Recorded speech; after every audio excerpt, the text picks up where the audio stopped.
Cheers. Good morning.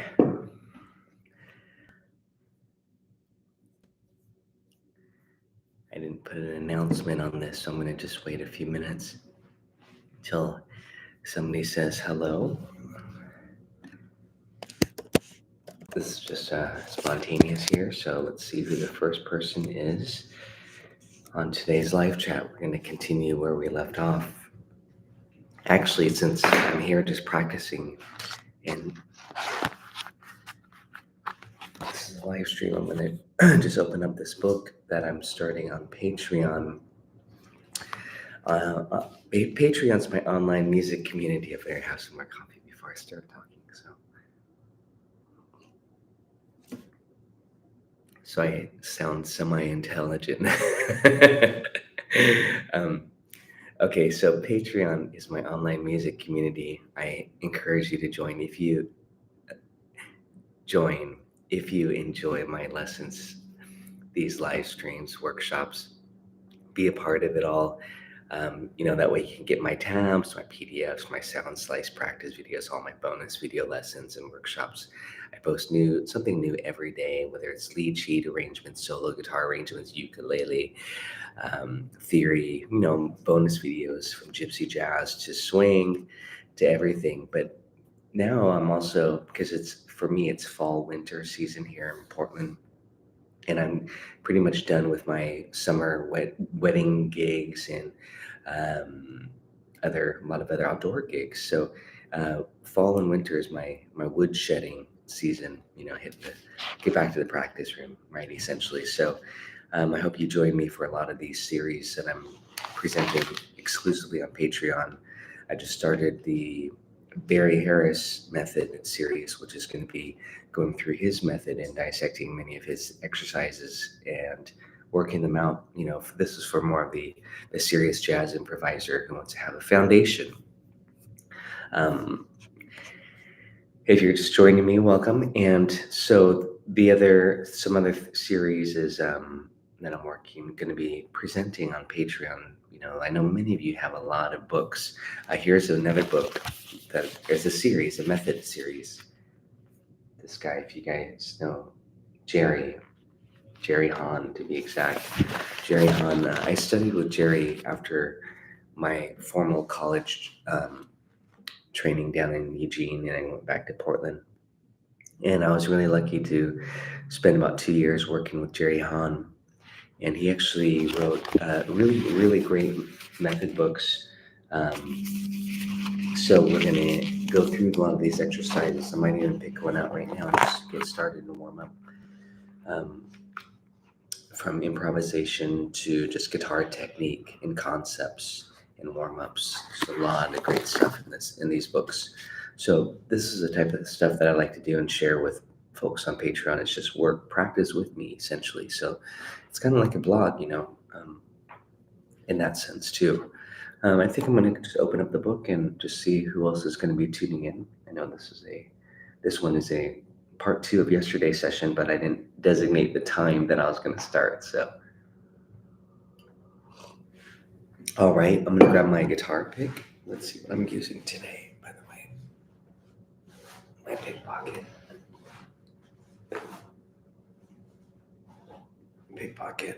I got 2 picks today. Pick number 1. Who uses these picks? Anybody? All right. Pick number 2.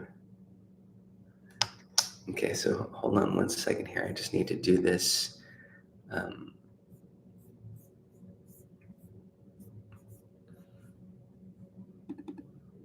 going to put this over to announcement to Patreon so that my Patreon members know that I'm doing a live stream and that they can tune in.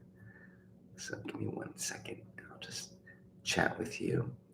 Okay, I think I could talk and type at the same time. Jerry Hahn, back to Jerry. He used to play at a club in Portland called Jazz de Obis. And so I would be there every Monday night, no matter what, just to listen to him play solo jazz guitar. No loop pedal. This is before loops pedals became popular. Sorry to say that. I'm dating myself right now. So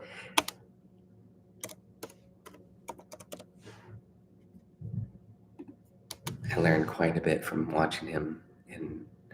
And the funny thing is, he was like, "Yeah, Tracy, these are my first gigs as playing just solo guitar." I was really quite surprised, but his he would play the melody in a chord melody arrangement, and written out, already planned out. I knew exactly pretty much what he's going to play, and that's a little bit of improv, but pretty much the same way each time. And then anything goes from there, and then he'd often play it back out, similarly. So that kind of that's an interesting approach for me. Sometimes I'll do that too. I'll kind of play an arrangement, and then I'll do it. Sometimes I don't know what I'm going to do, but I often, when I play solo, I do a loop. I use a loop pedal for the most part, unless I'll tell you what I do here in a second. Let me just finish this typing.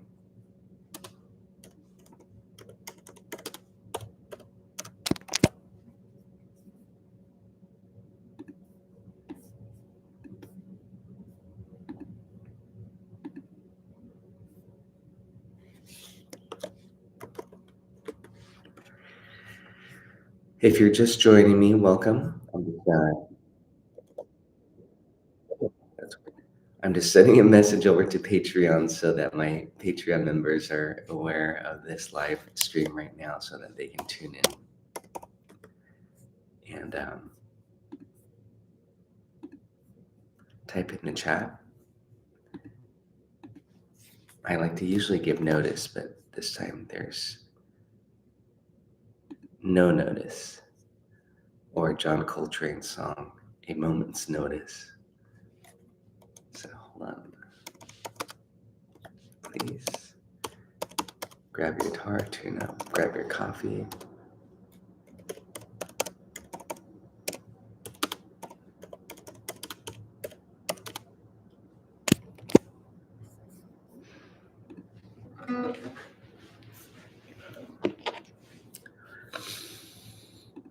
All right.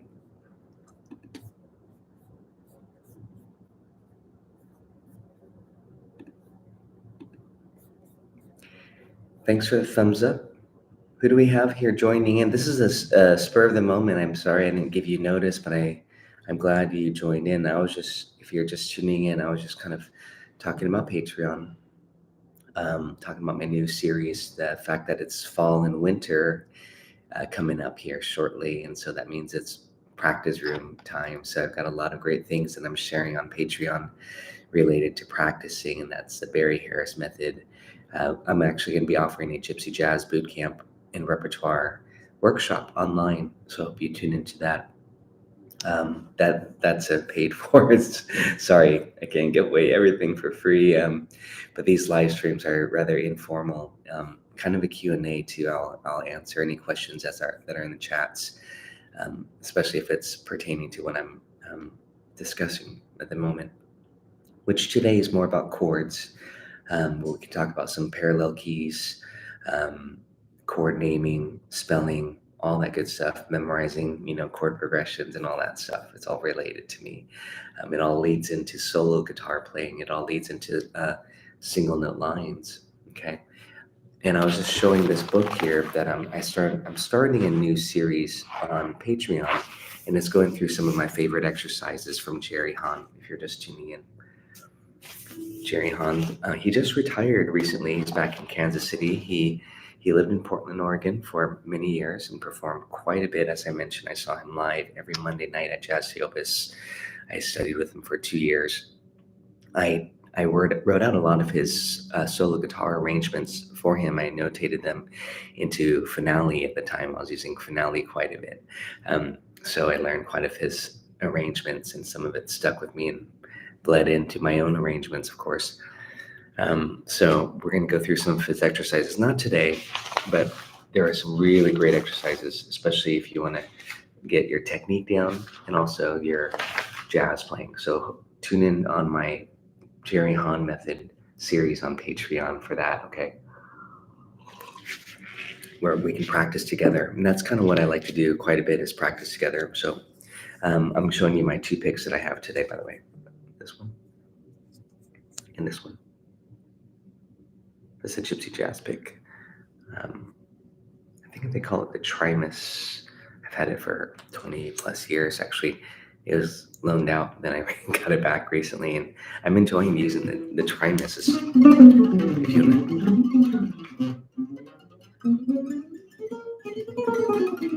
It's pretty fun to play. It's got a really, I just like to play really, this is a nylon string guitar, but gotta be careful of these gypsy picks. They make you want, they sometimes make you want to, they're built for speed, you know. But sometimes I like using my thumb, and that way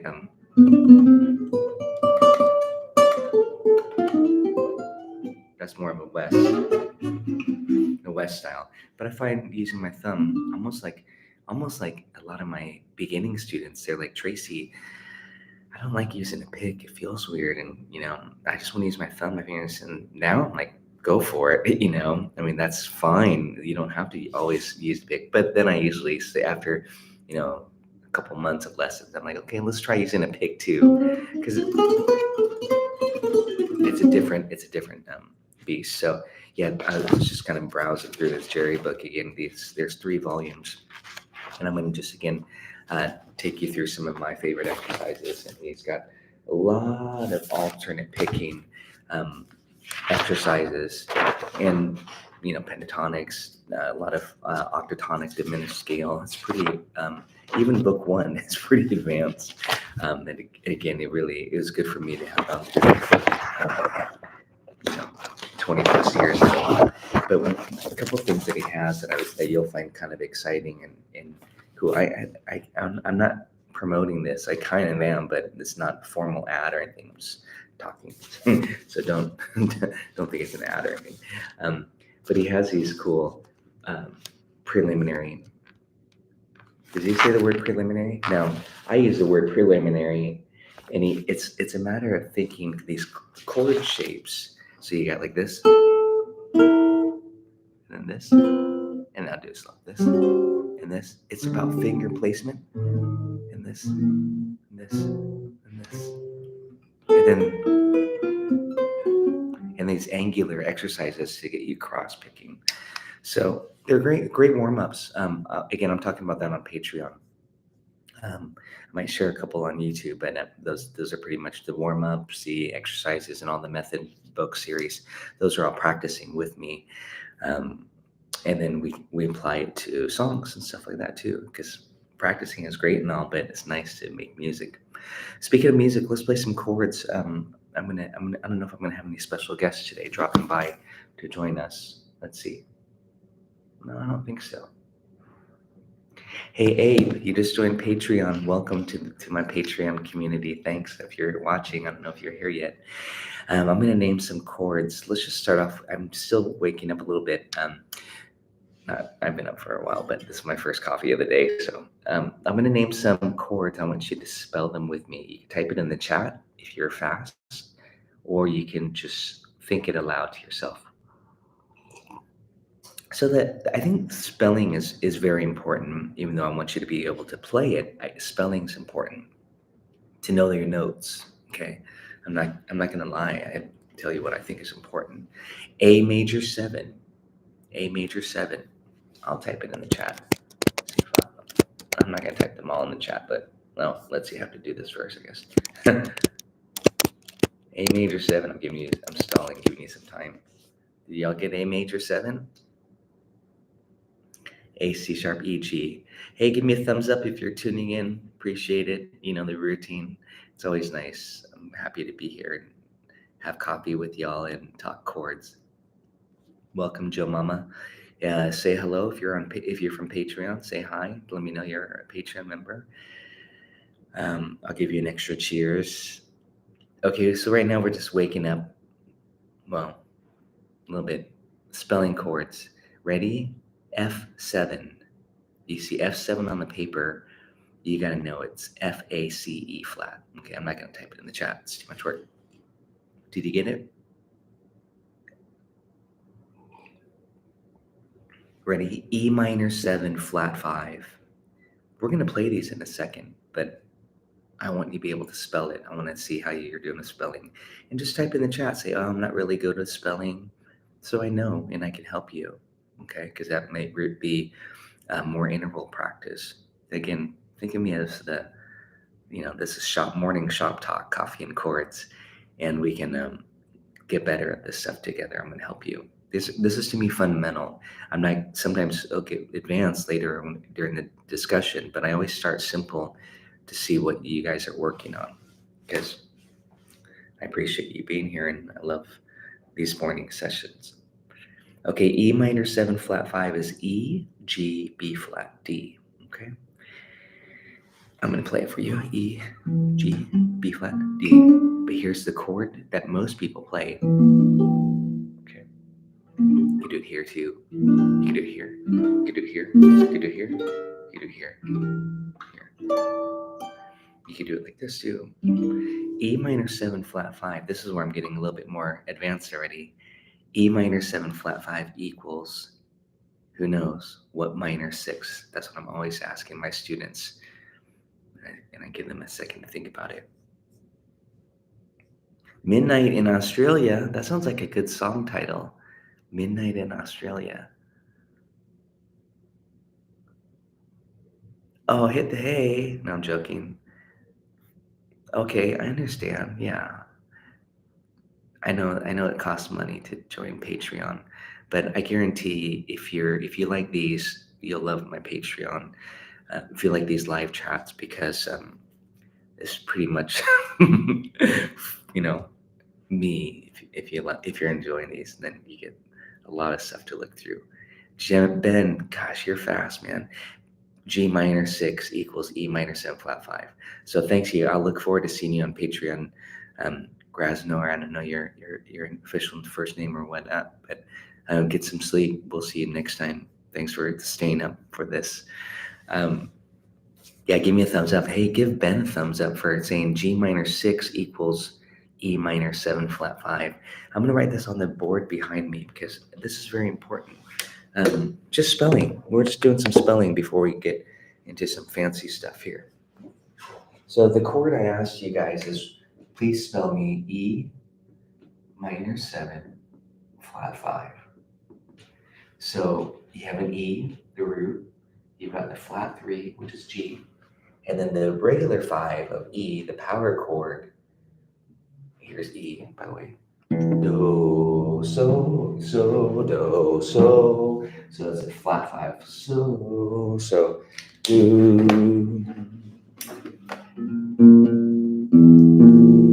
What interval is that?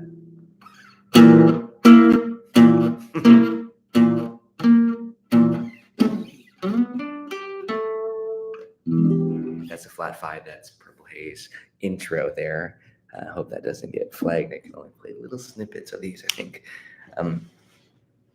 Okay, so flat 5 is B flat, and the flat 7. This is very important that you are able to know your intervals. So here's E, my 7th fret, just like we're playing Purple Haze. Here's E, here's an octave. Always know, again, if you didn't see how important Louie Louie is. Sorry to do this again, but in case you didn't see it yet. This root 4, 5, and the octave is here. And watch again all these lessons from last week's lessons to this week's, the diagonal method last week. Louie Louie, 1, 4, 5. Here's your octave. So here's your major 7, and that's just called a 7 on the chart. So if I said 1, 3, 5, 7, you'd go like this. That's the major 7. So the flat 7 is this. Okay.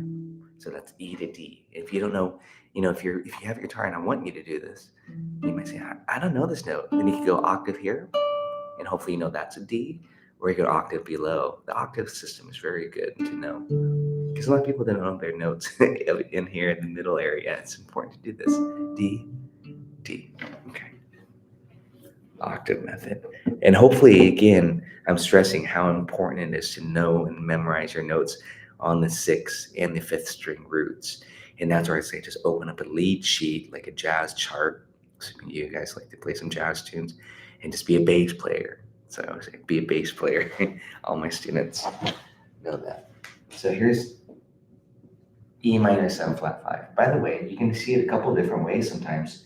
You might see it written like this: E circle, that means diminish, with a line through it, that means half diminish. Sometimes you might see it just like this: E minus sign, then 7, then flat 5. Those are the other two ways of seeing that. I often write MI, you know. So this is a 1, this is a flat 3. Don't worry, I'm not going to do this for every chord. Flat 5 and then flat 7 here. That's the formula. But this is very important to know that if you start in the 3rd degree, basically invert it, you still get the tertian triad, meaning thirds. You still get G, B flat, and D. See, you still get that portion of it. That's G minor triad. And then when you flip this E over here, you get 1, flat 3, 5, 6. And that's now G minor 6. And you can write a minus sign or you can write G, M, I 6, or even just G, M 6 with a lowercase m. I usually write MI. So this is very important. I'm going to show you some cool things. Give me a thumbs up if you want me to show you some cool things. I'm fishing for some thumbs up this morning. Give me a like.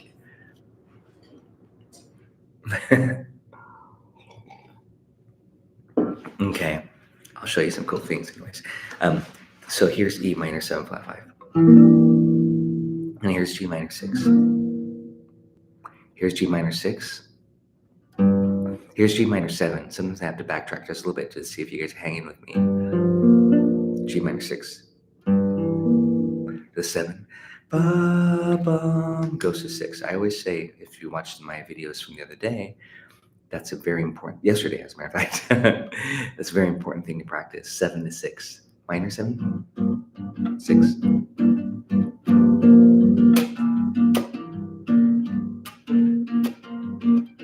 And it's important to do the arpeggios, of course.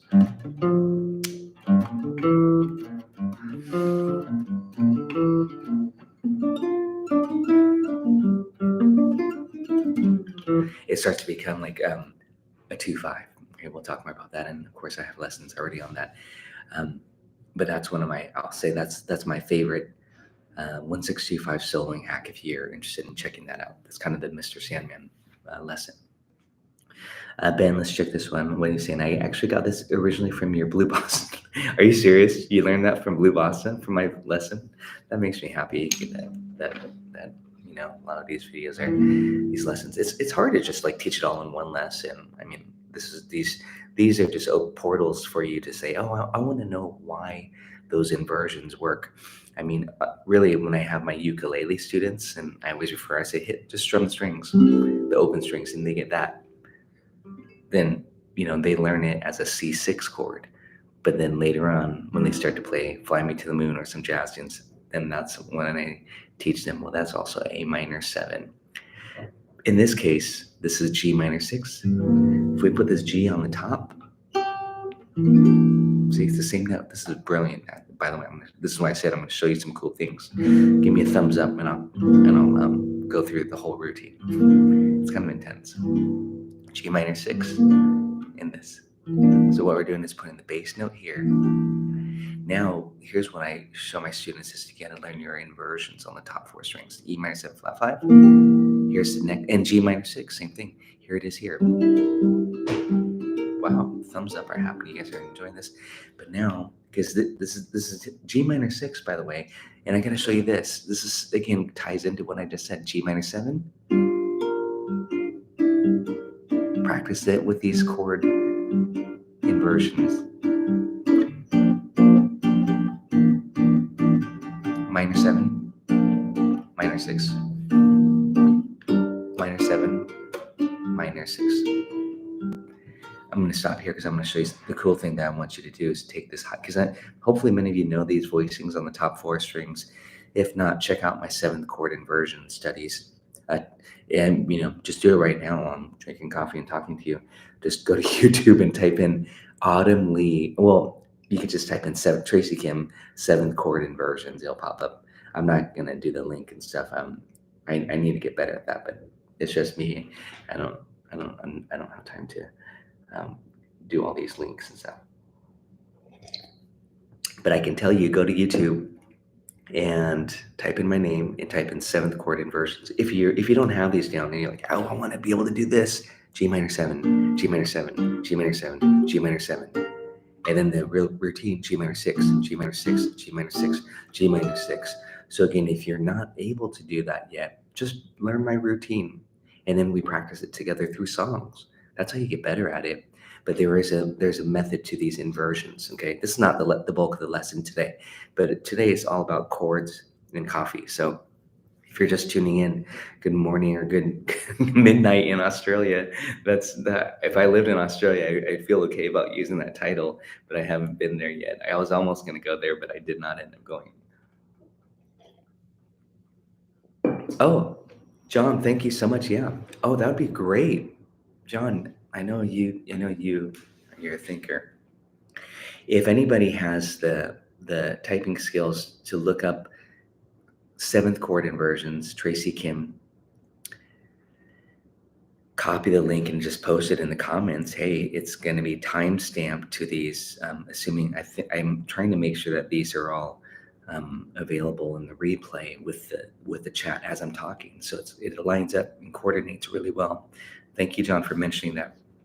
Hey, everybody, good morning and good afternoon, good evening, good in midnight, 12:07 now in I guess in Australia. If that's true. Give me a thumbs up if you like these coffee and chords. They're not always going to be chords, but of course I'm showing you soloing ideas, arpeggios, whatnot too. Just random things that are fun to chat about over some coffee. G minor 7, G minor 7, G minor 7, G minor 6. Oh, sorry, minor 7. This is one chord I hit myself. Then you lower the 7 to the 6. Minor 7, minor 6. I'm bringing out that the where the 7 is. So you can hear that. Do, do, do, do.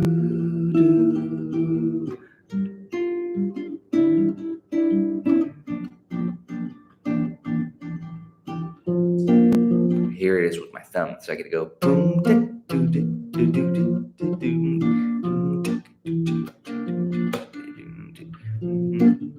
and then you can just be G minor or C. G. This is what another thing that's so fun to share is that when you're on this G minor 6, if the bass player were to play C, or the band rather, or whatever, on this G minor 6, I'm going to do it on the guitar. If you want to do it with me, here's C, but I'm going to play G minor 6 on the top part. Guess what it is? Type it in the chat. What chord is that? You can see where I'm going to go with all of this practicing. This is going to be applied to songs and vamps and jams. It's very important, but there's a couple things here, like, you got to know your formulas. You got to be able to do these chords. I'm going to give you a second to type in this chord here. Ben, I know you know. John, I know you know. I want to see some other viewers tune in. Oh, hey, Grasner, you're still awake. I thought you were hitting the hay. I see the Z's. C9. Okay, good. See, it's good for me to know that you guys know your chords. And, just trying to gauge where you're at. I always start simple and basic, but I also want to, if you don't have a strong foundation, then you're going to get really confused, and it's hard to build from that. So, yeah, C9. I'm going to talk about that right now. C9, C, E, G, B flat, D, 1, 3, 5, flat 7, 9. This ties into my lesson yesterday. Some of you are going to be seeing ad. I don't know what you're going to be seeing. I think they're tailored to what you enjoy. So let me know what you see. Dave the other day got a camping ad. That was funny. Maybe you'll get a cooking skillet ad. Who knows what you're into? Let me know. Cars, tires. Ninth chords are 5-note chords. Seventh chords are 4. Yeah, my finger's a little dirty here. Try erase. 5-note chords. But remember, you can often omit a note Do you remember what note I said you can omit on a ninth chord or 13th chord, the first note that you can omit? You can add, oh wait, definitely not add add 9. Yes, Ben is paying attention from yesterday. Good, hey Dave, good to see you on here. Patreon member, Dave W. I think that's you, if I'm thinking who you are. You omit the fifth, the power chord. But in this case, on this C9, we actually have all 5 notes on here, okay? All 5 notes. But when I play 13th in this shape, I add it on here. Bye-bye, 5. See, 5? It's gone. We got the 13. And as I mentioned yesterday, the 13 is the same as a 6, but we have to call it a 13 because we have the 7 in there. Okay, because we have the 7, and well, we've got the 9 too, but it's a flat, and it's a flat 7. I got to be really specific with that because it's dominant. Yesterday we talked about major 13. I played it over here. It's easier. Minor 13. I love 13th chords. I love that. I love 6th degree so much. But when I say 13, I'm not just talking about a dominant 13. I'm talking about, here's dominant, flat 7. Here's major 13. Got the major 7 in there along with the 13, which is the 6th degree. And there's no 9 in this shape. I'm omitting it. But we can have the trumpet player hang on the 9, or cello, or if you're arranging, if you're an arranger, get that 9 in there too. Just, you don't need the 5th. We're not missing that. We're not missing that. Here's minor 13. Isn't that cool? So just from one shape that you already really know, you can get these other shapes that you may not use often, that you may not have thought that you can use. Because I honestly don't see this. Guitar players use this that much. They might do this, like a C6, but I love that major 7 in there, and that makes it a major 13. I gotta be careful about what I say here. Give me a thumbs up if you're enjoying these lessons. I'm sharing with you really, I want to say practical things, things that I've learned over the years, of course, both from performing and studying. And I'm trying to make sure I teach you the correct spelling, the correct names. I'll see a lot of things and they don't spell it correctly. So I want to make sure I go over that, kind of music school stuff that I think is important.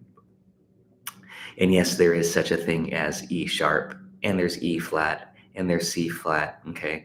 And it's all dependent on various reasons. If you're just tuning in, thanks for tuning in. This is a daily live stream. I'm going to try to keep it up tomorrow. I've got 2 gigs coming up, so I'm a little nervous. And I've got a private lesson, but we'll see what we can do tomorrow. Maybe I'll do a live stream for my gig instead in the evening. Thanks for the thumbs up. I really appreciate it. It helps with the algorithms. YouTube they keep track of all that to see how popular I am. So if you haven't given me a thumbs up, I appreciate that. And you can, if you really like it, you can do a super thanks. That means you can tip me. you can even, heck, why not? I'll just do that. You can even do this if you really are feeling it.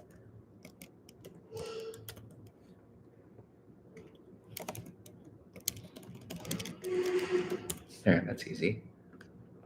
If you want to do that, you don't have to. I'm just happy that you're here hanging out with me, having coffee and doing chords. Welcome, Jack. Good to see you. Always great to see you.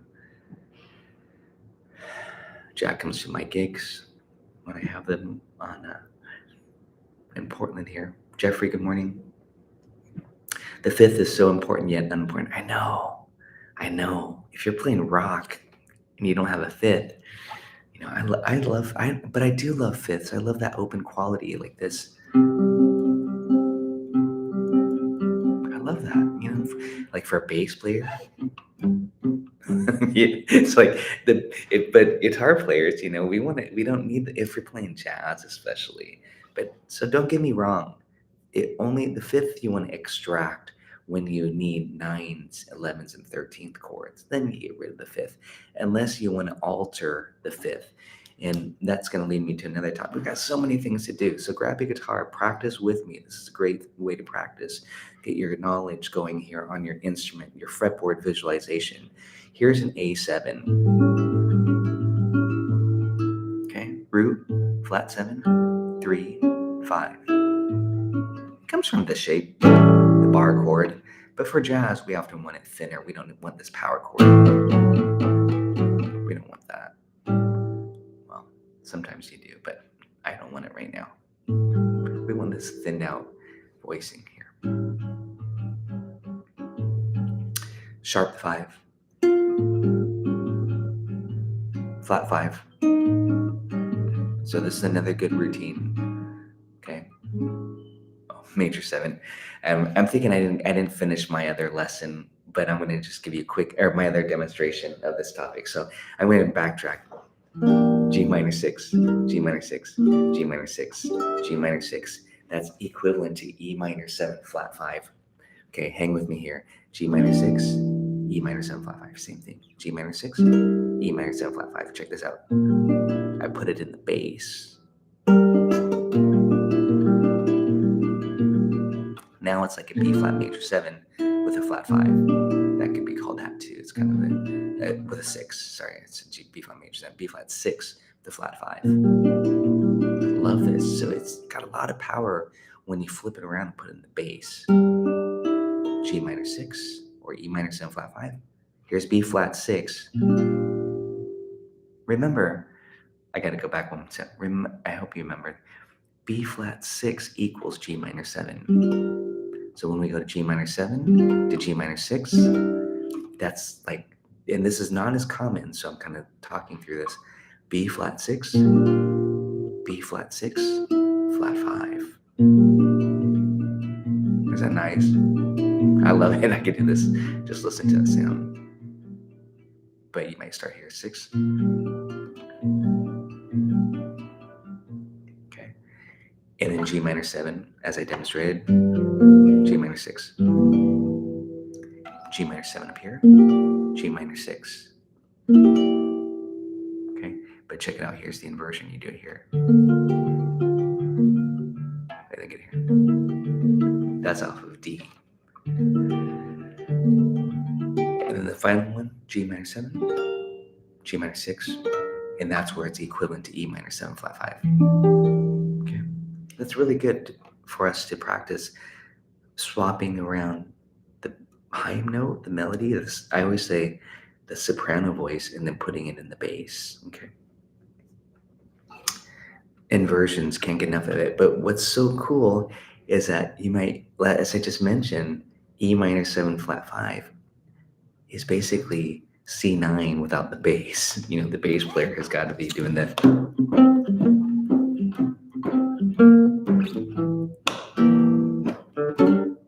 You could be doing this.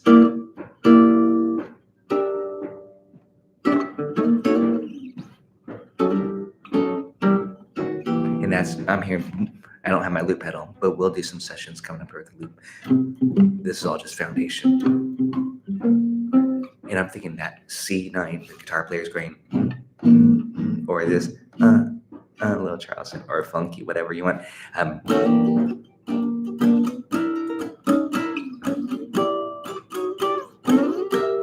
those are all E minor 7 flat 5s or G minor 6.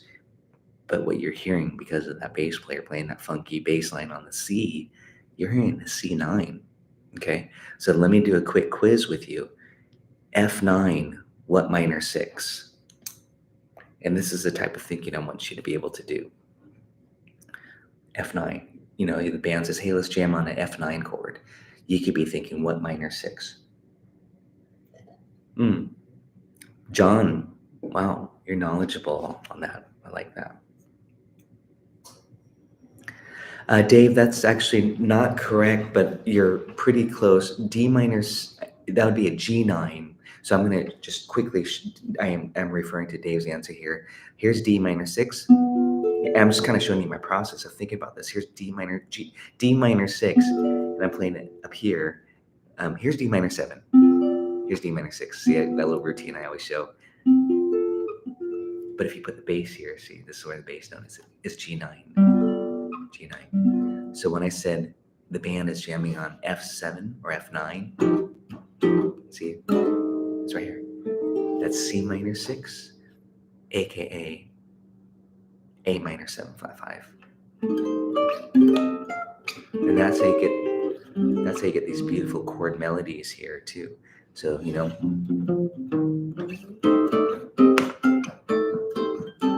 we can practice those inversions. Good. Yeah, I hope I showed you a little trick there to figure that out. And the other thing that's so beautiful about this is, when I have my students and we're jamming on a standard, and the first chord is E minor 7 flat 5. And we're jamming, like they're like, I never know. I get this often. I don't have many soloing ideas for half diminished chords. That's a little circle line through it. I don't know what to do on E minor 7 flat 5. What if we're doing a static vamp just on this? I mean, like, no voice leading. Just, I always say this: play G minor ideas.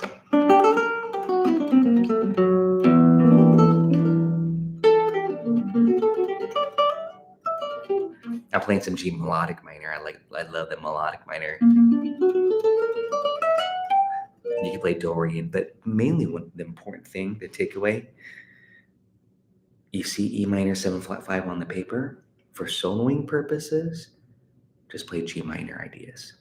And you're probably wondering, can I play blues licks? Absolutely. I mean, think about this: G minor. Absolutely. So E minor 7 flat 5, G blues licks. Okay, I'm getting a little fancy here. Give me a thumbs up if you like that little tip. I love sharing these tricks. Then I'm going to go on to a song, a progression, then we connect it to a 2/5, because that E half dim is usually what comes after E half dim. Just curious on what you guys are thinking on jazz standard. If you know where I'm going with this, 2/5, 2/5/1, right? Jazz standards. What comes after E half dim? Type it in the chat, please. I know some of you already thumbs up, so you can give me another thumbs up if you enjoy it. So you can type it in the chat, and otherwise you'll subtract the thumb. So don't do the subtraction. A7, thanks, Ben. Oh no, somebody did it. Somebody took away their thumbs up. Put it back. Come on. Thank you. Yeah, you can't give me a double thumbs up if that's what you're attending. So here's E half dim in a jazz standard.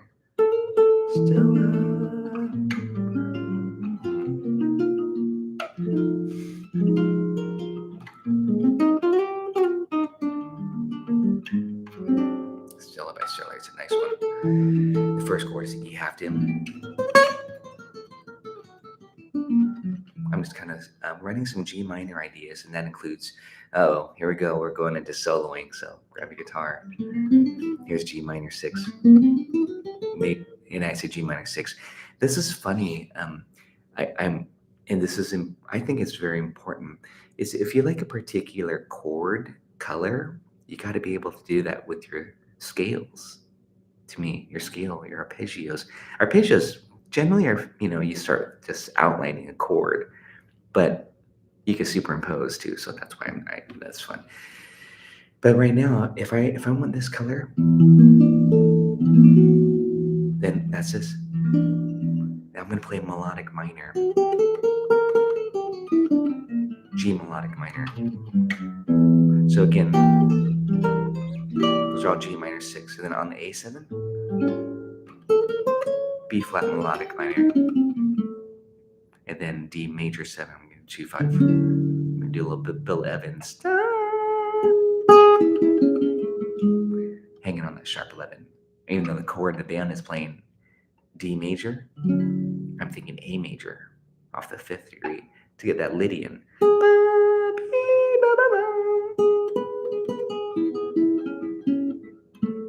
E half dim. A7, flat 9, B flat melodic minor, A major 7. Again, that's kind of more of that introspective Bill Evans quality.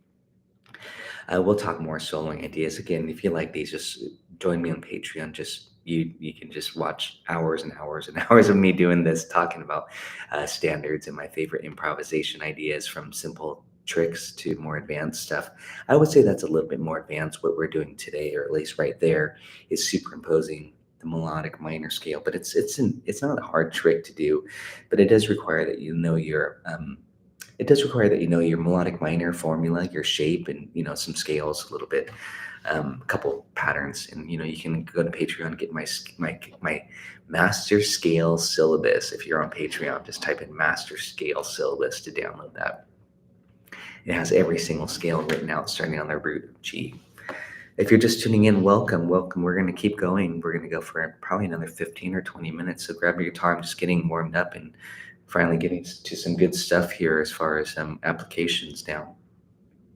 But I'm also just kind of telling you the important stuff, like know your formulas, be able to spell, okay? Be able to spell it. That way, when I do say, let's see, let me give you another one. C sharp minor 7 flat 5. You see this on the paper. And then you're going to say, what minor 6 is that equivalent to? Go for it. C sharp half dim, what minor 6?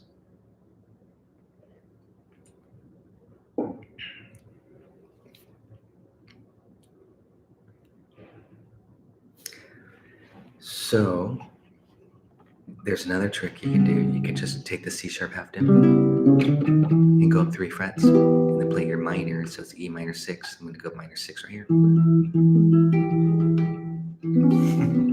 Just a hard one. C sharp half dim is equivalent to E minor 6. So here's E minor. I did this little routine yesterday when I played. What songs did we do? Oh, don't get me started on this. I won't go on Tracy's tangent. My funny Valentine, my funny Valentine, sweet comic Valentine. Remember that little cliche? I had so many songs. Blue skies smiling at me. I'm gonna get myself in trouble. There's a lady who's sure all that glitter is gold. It don't mean a thing. Oh no, that one changed twice fast. Well, it could do that too. It don't mean a thing. Okay, but it ain't got that swing. Or it could be this song. Let's see what came in.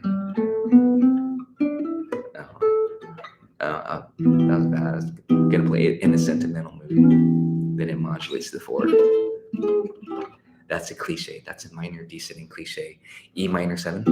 Sorry, E minor triad. E minor major 7. This is stuff, again, as you're watching this on the replay, to practice. Cliche. It's just chromatic. So much fun too. I do this as an intro.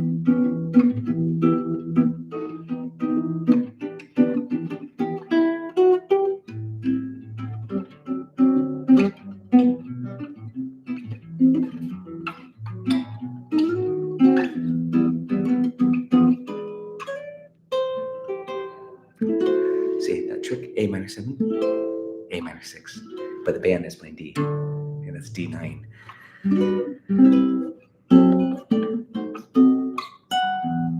That was Autumn Leaves, by the way, in the standard key of E minor, which is G major.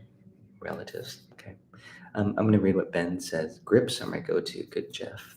Good to hear. Ben on the Blue Bossa. Yeah, watch my Blue Bossa video. That one's jam-packed with ideas. It was from my jazz classics workshop that I did in 2020. I think there's about 3 hours of video footage approximately on Patreon. That's pretty, because I covered 2 days, and there's a lot of studies, a lot of intense chord studies and soloing studies. Blue Bossa, that's a standard that I always recommend for learning purposes to help you learn chords, scales, arpeggios, soloing. It's a great tune, and it's short. It's a relatively short tune. It's just a 16-bar tune. Yeah, just an A-B section. So Blue Bossa, and it's a minor key. Boom, ba, ba, da, ba, bum. So pretty. Give me a thumbs up, you guys, if you're just tuning in, if you like these morning chats, these live sessions. I'm just going to keep doing it and see if it grows. And so that the thumbs up helps me, that I know that you're enjoying it. All right. So soloing, melodic minor, renaming, and harmonic. There's so much good stuff to talk about. I want to talk about some other fancier chords too, including some slash chords. Okay. Oh, thanks for the thumbs up. Cheers. If you're on Patreon, then type in so I can see your name. And not that I know all of you, but if you comment often, then I probably know who you are. So C sharp half dim, this is where I left off. It's the same as E minor 6. I'm just doing some arpeggio practice. So when I see C, this is where I'm going with this. If I see C sharp half dim on the paper, I'm playing E melodic minor.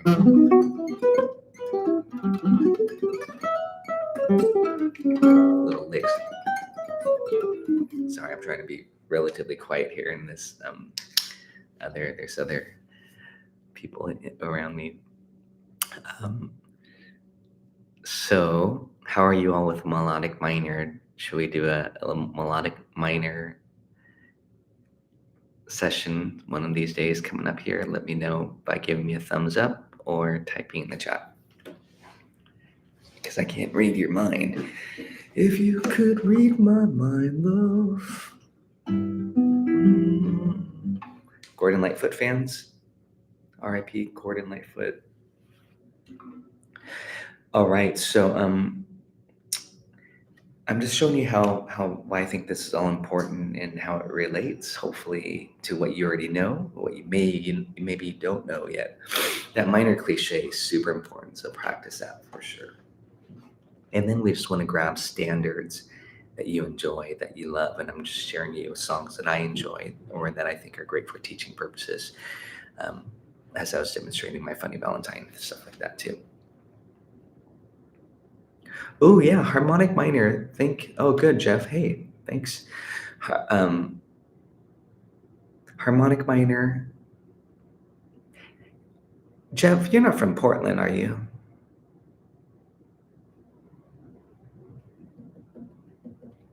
You don't live in Portland, do you? If you do, let me know. Okay, so, Jeff, you wanted that Crimea River solo arrangement. Send me a message on Patreon, okay? I know you're on Patreon. Scales, arpeggios, all that stuff. Blue Boss said. Oh, I got to stay focused on these. The first couple songs, just a couple songs that I recommend for you to put on your list. This is more for pedagogical, for learning purposes. Autumn Leaves, Blue Monk.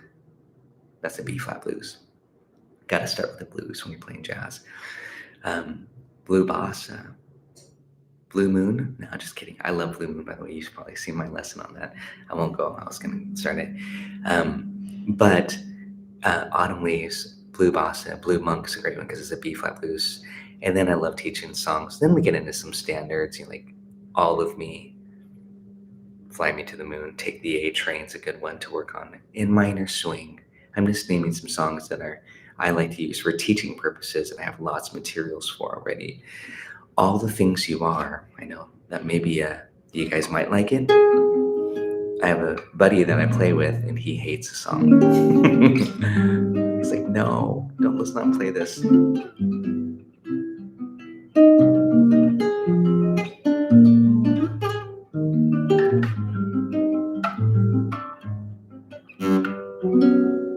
5. I'm gonna do this. Minor 6 trick. Inversions.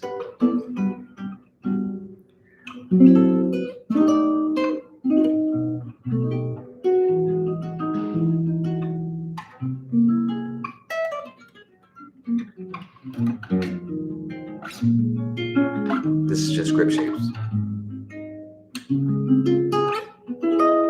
But I do have a chord melody arrangement for the song.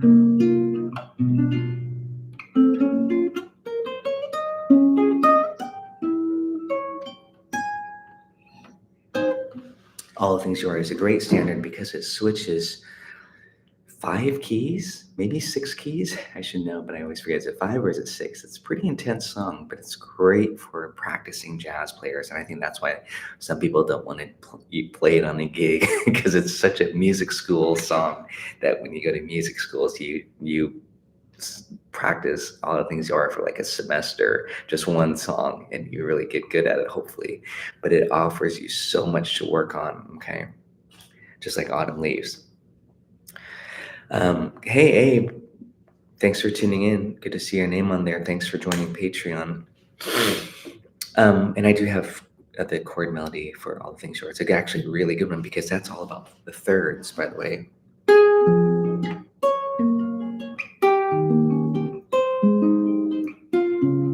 I'm bringing out the melody, which is a third.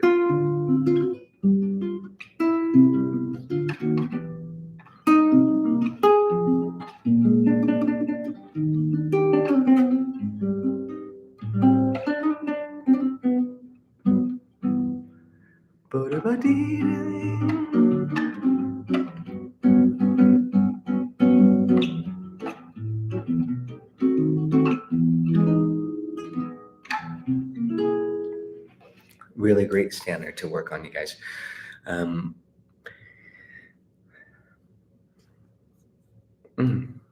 Great, Jeff. Hey, if you're just tuning in, give me a thumbs up. We're still going on. We're just talking shop. I'm reading some of your comments. It's nice to see you. We're getting a daily coffee thing happening, coffee hang. So you got to make sure you grab your coffee and or play your guitar. I know for some of you, it's in the East Coast or Australia, it's midnight. If you're not from the States, definitely please type in where you're from. Tennessee. Okay, thanks. Yeah, I didn't know that. Maybe, actually, I did. You did say that the other day. Sorry, it's not sticking with me yet. I knew I wanted to talk about a couple other things today. And I think one of them right now I'm going to talk about, and it might be it for today, then I might continue this tomorrow. I've got 2 gigs tomorrow. It's kind of an intense day. So if you don't see me until Saturday, then we'll resume. Saturday, okay. Oh, shoot, I have a wedding on Saturday. I'm just finishing up my wedding season right now of these I got 2 weddings coming up in the next 2 days. Lots of gigs. So I might be busy.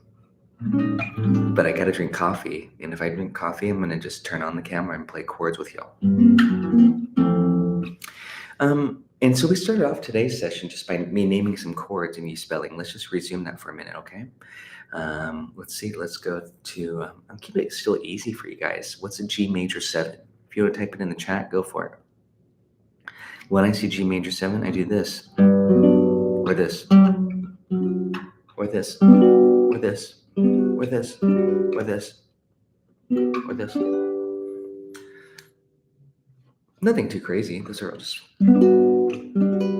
standard shapes. These are all true G major 7. I'm not doing a 6-9, which is my substitute for G major 7 is a 6-9 shape. But I'm just sticking with the true G major 7. And here's the G major 7 arpeggio. Here it is up another octave. Here it is like this. Instead of this. Sometimes I mess around with fingerings. Okay. And here it is here. Ooh, I added the 9 on. Such a sweet West Montgomery lick.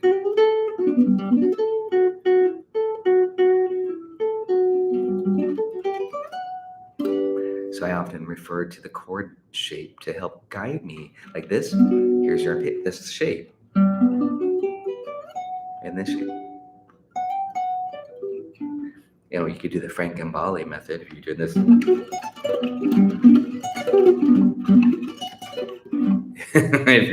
Who's into sweep picking? Anybody? I'm curious. Anybody know Frankenbale? The Thunder from Down Under? Come on. Frankenbale, thumbs up for Frank. I love Frank. I saw him. He did a workshop and blew my mind. I mean, I was only 13 at the time, maybe 14. And I heard this insane guitar in the music store because he was in town to do a workshop at Apple Music in Portland, Oregon. And I was like, what is that? It's just like, it's like craziest stuff. Sweep picking. I was blew my mind, blew my head off is really like he's the biggest technician that I've ever heard on the guitar. And I'm not talking about fancy stuff like this stuff. I mean, that's cool, and I love Stanley Jordan and all that stuff. But just the traditional way of playing Frank and Molly. So, anyways, but then his method of playing these sweeps, arpeggios like this. That's kind of hard. C major 7. This yes, I am going on a tangent here, but this relates just to the major 7 chord. That's a Frank and Molly method. But a lot of it's about the sweep picking besides just the 4 notes of the arpeggio. The C major, sweep, upstroke on the major 7, shift, and then major 7 this shape, and sweep. So a sweep is this. You want to do it like that. It's like a rake if you're doing like this.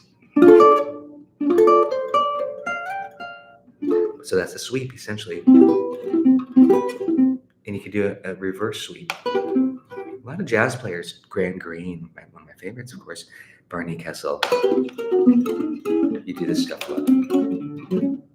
But Frank and Molly took it to a whole nother level. This just, so we have this C major, triad, get your pinky here on the major 7, shift, and do that C major 7. We're just connecting 2 octaves. So you have this. And these are consecutive downstroke. I don't know why I'm sharing this with you. If you're interested in this, let me know on Patreon. I'll start doing some Frank and Molly style inspired warm-ups. I actually have a couple already, but check it out. Down, and you don't want to pick it. You got to when you're doing sweep picking. You actually have to. You have to sweep. You have to. It's like rest stroke. You have to rest and go into it. So I'm not doing this. When I say 3 downstrokes in a row, you're actually, that's how you get the speed. Shift, change directions, major 7, shift, and get this down, down, down, down. And then add the root.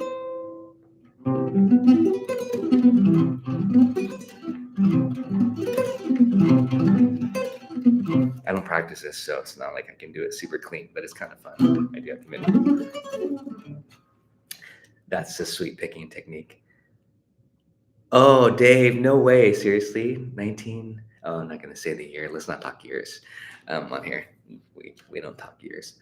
But yeah, that was very... And then I saw him again when he came back a little bit later. And then that was around... I'm giving it away, but that was around the time he came out with his videos too, like Modes No More or something like that. And then Frank, again, if you want to work on the high-tech style of guitar playing, you're going to be studying Frank and Molly. Oh, Jason Becker. Oh, man. Jason Becker. He was great. He had that one song, Perpetual. What's it called? His album, Perpetual. Him and Marty Friedman each kind of did their own thing solo after Cacophony. And then Jason Becker joined David Lee Roth, and then he got diagnosed with ALS. Phenomenal guitar players. Marty Friedman, of course, is with Megadeth and went on to become quite successful with that band. Okay, so how we doing? Can I see a couple more thumbs up before we end today's chat? I'm going to quiz you a couple more. If you didn't already give me a thumbs up, I appreciate it. It's fun to chat with you guys and hang out. Okay, so please spell this chord. Ready? I just played it. D minor major 7. D minor major 7. Ultimately, what's more important is that you can play it. Here's D minor major 7. And here's how you spell it. 1, you arpeggiate it. This is the best way. Visualize D, F, A, C sharp. Has to be called C sharp, okay? Don't call it D flat because that's a 7. And then if I want to add the 9 on, so it'd be this. Now I'm showing you the arpeggio, but it's all related because yesterday I focused a lot on 9th chords and I said, here's D, 9. I'm going to show you this. This is a good routine. Follow me if you have your guitar with you. Dave, I know you did this with me. Or sorry, I don't know about you, Dave, actually. Jack, I know you did this with me. Just name me. No, Jack, if you're still here, here's D9. Here's D major 9. And I say D9, remember, that's dominant. Here's D major 9. Here's D dominant 9. Here's D minor 9. That's my ninth chord routine. Here's D dominant 9. Here's D7 sharp 9. Yep, insert the purple haze, the Jimi Hendrix picture. Here's D7 flat 9. I'm going to give you a couple of fancy ones now. Hopefully you're hanging with me. Here's D minor 9. Here's D minor 9 with a major 7. Okay. Is that nice? Here's D minor 9. Here's D minor 6 9. Think about this. 6 9. You take the 7, go to 6. Okay.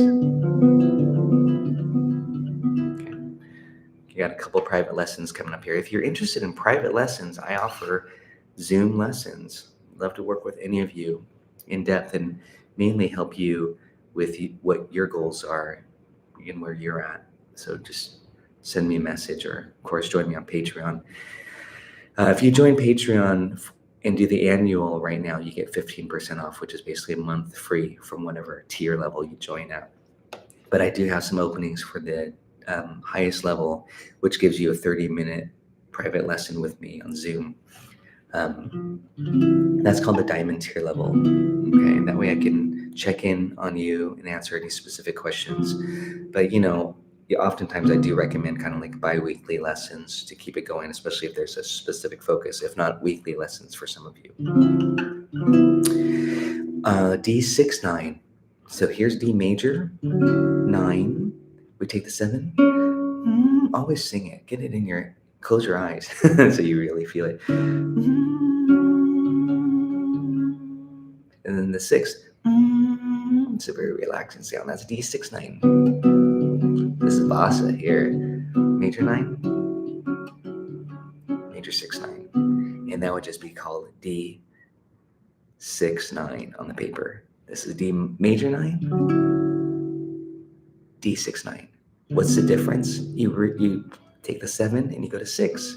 This ties into what I showed you yesterday. Major 7, major 6. Now we have major 9, major 6 9, minor 9, minor 6 9. These are great exercises to do. So here we go. I'm just going to jam on that for a second. 6 9, minor 9, minor 6 9. F. Let's see, what am I doing here? F major 9, 6 9. This is a really little routine for you. Minor 9 to get used to this. 6 9. Minor 9. You go to major 7. So here's that F. Here's a major 7. Here's a 9. Here's a flat 3. I love that. And that's the I would hear play.